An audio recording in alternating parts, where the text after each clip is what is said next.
política eu estou falando também. O lado perverso da mídia incentiva a violência social. Por exemplo, no futebol, a mídia, né, os canais de TV, na parte esportiva, descreve, né, que um time de futebol massacrou o outro, ou humilhou o outro. Você sabia que existem tribos indígenas que jogam futebol sem se interessar quem ganhou, quem perdeu?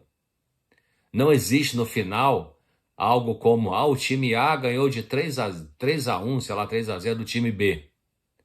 Esses índios se divertem amigavelmente e quando termina a partida não existe uma humilhação de um time contra o outro.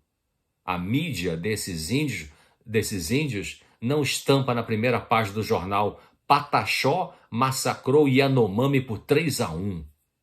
E ao final da partida não tem briga, não tem tiroteio, não tem provocação, não tem violência entre os torcedores índios. Eles são civilizados, né? Como que Jesus Cristo lidava com os abusadores quando ele viveu aqui? Como é que ele lidava com as pessoas agressivas? Ele vivia com pessoas agressivas em volta dele. Você vê que no relato dos evangelhos, algumas pessoas queriam pegar pedra para jogar em cima dele, para matar, não era só para machucar. Como é que ele lidava com esse povo? Como é que ele lidava com as pessoas violentas da sociedade da sua época?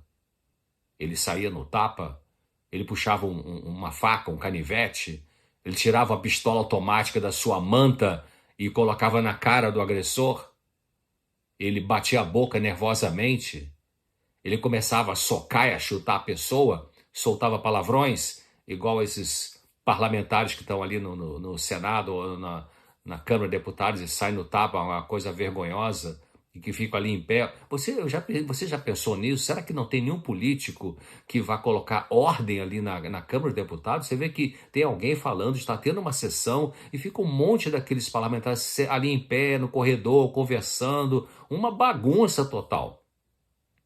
Deveriam ficar sentados, cada um na sua cadeira, em silêncio, escutando quem está falando ali. Isso é um sintoma, né? Isso é um sintoma de doença social e política muito grave, muito feia. Então, como Jesus lidava com as pessoas violentas? Ele começava a socar, chutava a pessoa, soltava palavrões.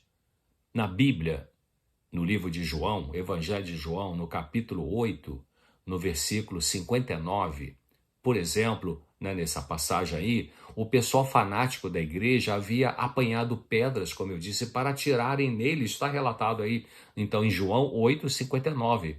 Pegarem pedras para jogar em Jesus, injustamente, claro. E o que ele fez? O que Jesus fez? Chamou capangas aí, né, para dar um jeito. Eles queriam usar pedras para matar Jesus. Não era só para machucar, como eu disse. Se eles tivessem um fuzil AR-15, teriam fuzilado Jesus Cristo. O que Jesus fez diante daquele bullying? Será que ele chamou lá o seu discípulo? Vai lá, pega lá um monte de espada, vem aqui, corta a cabeça das pessoas? Não, ele se retirou. Ele saiu pelo meio deles e foi embora.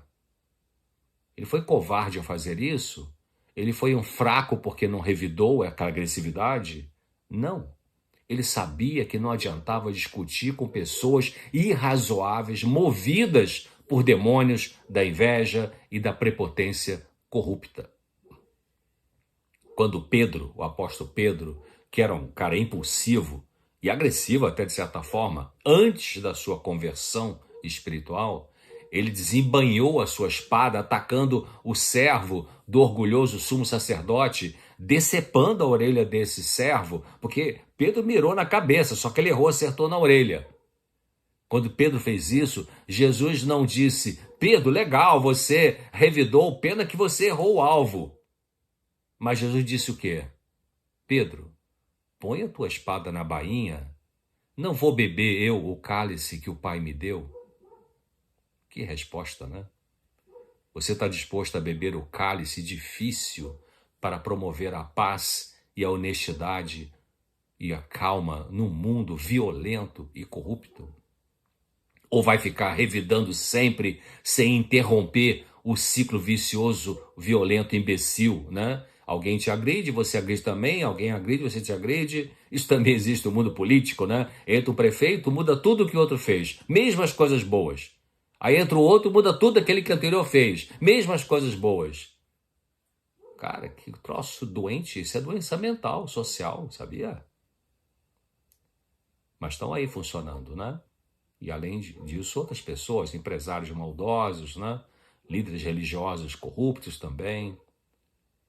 Então, não é fácil beber o cálice que Deus tem para a gente beber, nesse sentido, de sair do bullying, de não revidar quando você é provocado por alguém que está movido por uma motivação imatura,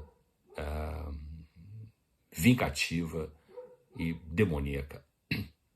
Talvez Jesus possa ter pensado na cruz, estava lá na cruz, ele pode ter pensado, eles fizeram isso comigo porque eu não revido. Igual aquele menino, né, de 10 anos, que foi vítima, como eu contei, de bullying na escola, e quando perguntaram para ele, por que fizeram isso com você? Ele disse, eu não revido. Ou seja, eu não sou agressivo como eles. Então Jesus na cruz poderia ter pensado isso também, né? Eles fizeram isso comigo porque eu não revido. A verdadeira grandeza está na mansidão. E foi essa mansidão de Jesus que venceu e vence o mundo, o diabo e a corja corrupta.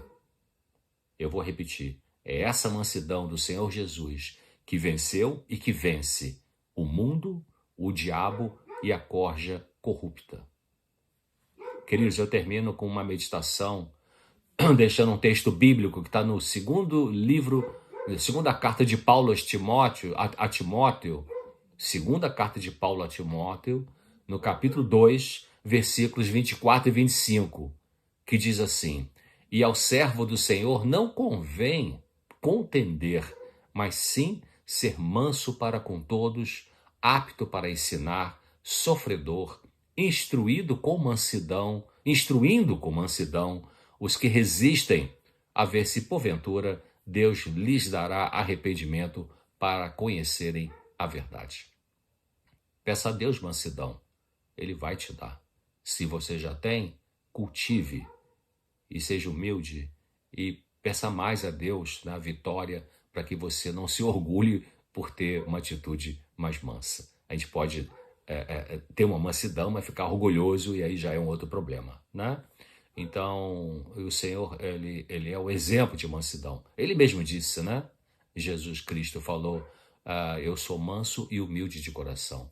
E ele era proativo, empreendedor, ativo, alegre, fazia as coisas acontecerem, mas era manso, né? Você pode ser uma pessoa manso, você pode ser uma mulher mansa e ser proativa, ser decidida, ser firme nas suas escolhas saudáveis. Deus te abençoe, fique com Deus, até breve.